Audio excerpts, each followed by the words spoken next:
Is Bitcoin crashing? Let's find out. Today, pretty much negative news came out.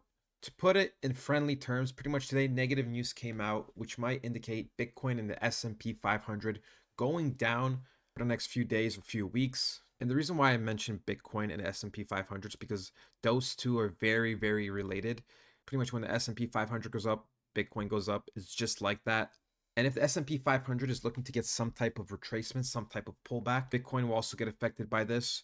So if we look at the S&P 500, if we quickly just draw this out, for me, since the economy and everything is so strong and investors and everybody they prefer things to pump, right? They prefer profits. So if there's going to be some type of correction, I would only assume there's going to be some type of 50% correction at most, right? We draw it up right here. This would be a pretty good level.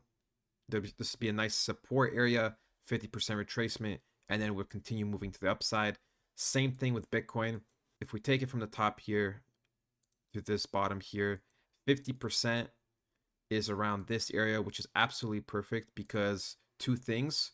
Not only is it 50% retracement, which is good enough for the markets to continue moving forward, but it's also on top of this massive support, massive weekly support, and it would fill up most of the imbalance. So three confirmations right there. But at this current moment, we have to monitor what is happening. If Bitcoin does not break these lows, then we are most likely not going to see Bitcoin going down to 44K because there's no confirmation. We broke structure here. We went below this.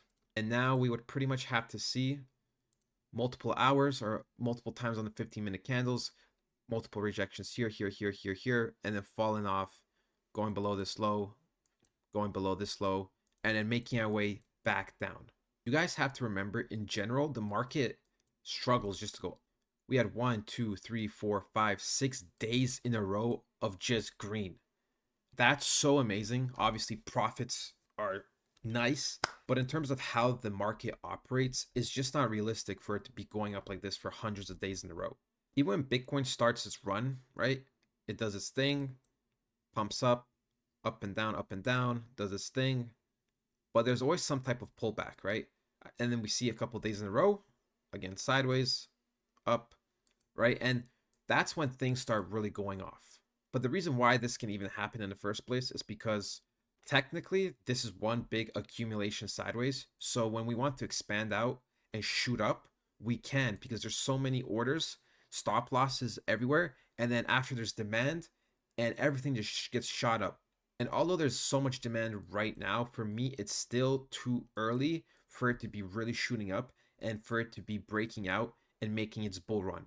As much as I want it to happen, and although there's a decent chance in terms of market fundamentals, for me, Bitcoin is going to slow down a little bit over the next few weeks. You guys have to remember, Bitcoin in just 2 weeks, we're talking about just 2 weeks, went from pretty much 60K down to 30. It went down $30,000 in 2 weeks. So if the market wants some type of correction, it will get some type of correction. The thing is with Bitcoin, market manipulation, and just how the markets overall operate is if the markets wanted to crash it like this, they will. We could have something like this for 3 weeks just going straight down, and then within 2 weeks we recover. I've seen it time and time again in multiple markets where we go down heavily for 2 weeks, 3 weeks, and then we recover within 1 or 2 weeks, or vice versa. Now, I'm not saying this is going to happen 100%, but we can't rule it out of a possibility.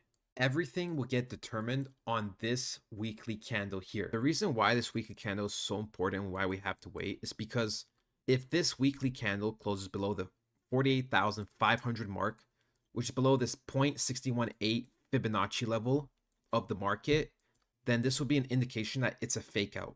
However, if it closes above, it's a very strong indication that we are going to be continuing to move further and further.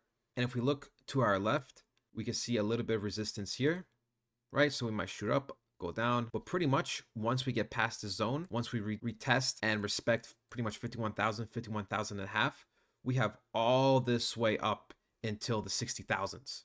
If we look at the monthly, there's pretty much just a bunch of imbalance on this side.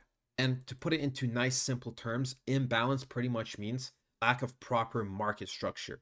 So if you see how there's this one big candle right here, this blue one, right? If price wanted to drop, it can drop very quickly because there's no real market structure in this candle. And the next type of real market structure is here. So if price wanted to drop, it could go from pretty much 49, 48 down to around 44,000 in just a couple of hours. It's why when you see Bitcoin pump so fast and there's a lot of like this imbalance, just strong candles up and up and up, it's why there's an opposite effect later in the future of just strong candles down and down. You can pretty much tell here it's clunky like a box, and when it goes up here, it kind of starts getting boxy again. But you can debate, especially if you look on the monthly chart, it's just two months of just straight going up, and then it just slams down into this boxy area because that's just how the market works.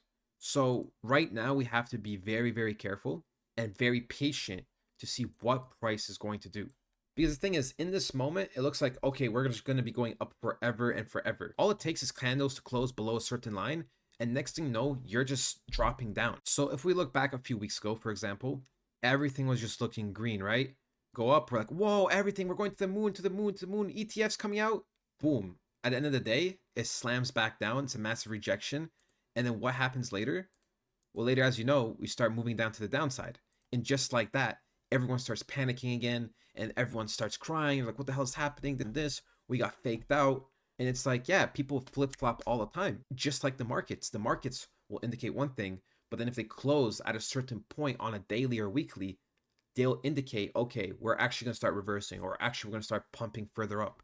So if you're someone that has money, you're like, oh my God, should I invest? Should I not invest?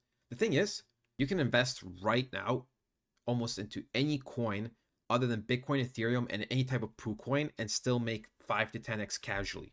Just as long as you do a little bit of research and don't invest in a complete dog coin.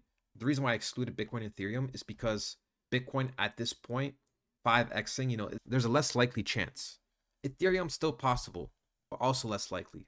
Or number two, you can wait, see how this candle plays out. If we close below the 48,500 mark, that means we are going to be moving down for the next while until we confirmation of we don't want to be going down, and we're going to start moving back up. But that's pretty much it, folks. Don't panic. Remember, everything happens for a reason.